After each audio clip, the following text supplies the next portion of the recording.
And welcome to The Chuck and Shoop Show. hosted by Chuck and Shoop. Absolutely. NFL Week 1 is in the books. We got a ton to talk about. We're going to go over some overreactions and decide whether or not they are overreactions or not. College football was also crazy, Nice. but Chuck, I'm going to start off the show by asking you a question that I like to ask you. Yes. Can I get some Headline. college football? Crazy weekend. The biggest headline of all, though, is the Sun Belt Conference stepping up to the plate and scoring three major upset victories. Unreal. Two of them in the top 10. Yeah. Marshall goes on the road, beats Notre Dame. Gonna throw up. App State comes back and beats Texas A&M. Shit myself. Georgia Southern beats Nebraska. Although, is that really an upset? We'll get into that later. I got sick from watching that.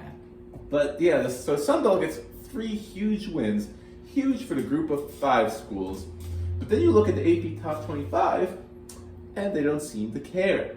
Marshall and App State, 2 of the 3 teams receiving the most votes, not in the top 25, but yeah, not in the top 25. Who isn't in the top 25? Texas A&M, still, I guess they're trying to, save themselves or something. Texas goes into the top 25 for losing. Explain that one to me. I mean, losing one to Alabama, I guess. Yes, but it was also enough to knock Alabama out of the top position. But Chuck, what do you make of this? Are these Sun Belt schools not getting enough love, or were these just fluke results? I really want to say they're fluke results. I want to say those teams didn't come out and prepare well for those teams, and they thought it was just like an easy win. But you have to put in consideration the transfer portal. The transfer portal has gone haywire, I think. People are jumping from Sun Belt to SEC, back to ACC, back to Sun Belt. Like, guys are, it's like waiver wire right now. It's a revolving door of guys going in and out of colleges. Guys are doing good at colleges, they transfer anyway. Guys doing bad, they transfer anyway.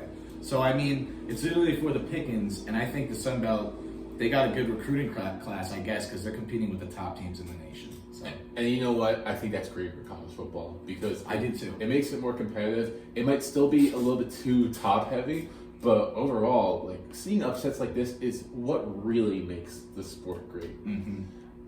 Chuck, what you got for your headline? So my headline is we're going to veer away from football.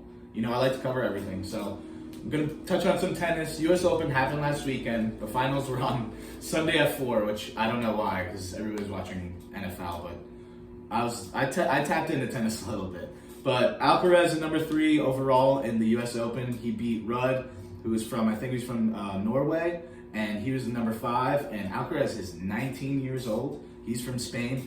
He's looking to be, I think, the next Rafael Nadal because he's actually electric. He also, before that, in the quarterfinal, they played in a match, 6 hours, the longest match in the U.S. Open history, I'm pretty sure. Crazy. So, I played tennis in high school for a brief.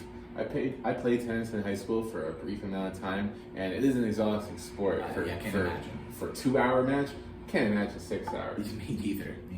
So. But yeah, going off what you were saying, just as we were talking about college football, how those upsets are good for the sport, seeing new stars emerge in tennis as someone who's pretty much an outsider in tennis is really good for the sport. They need new faces because Nadal, Federer, and Djokovic, although they're still around, they're only going to keep getting older. Somebody's going to have to take that limelight. You know, it's already happening in golf. You see guys like Brooks Koepka, Rory McIlroy, Dustin Johnson taking over for like the old Tiger Woods, Phil Mickelson generation. Now that needs to happen to tennis. And Alcaraz is 19. Sky's the limit for him. Yeah, I can't wait for the next major tennis match. Absolutely.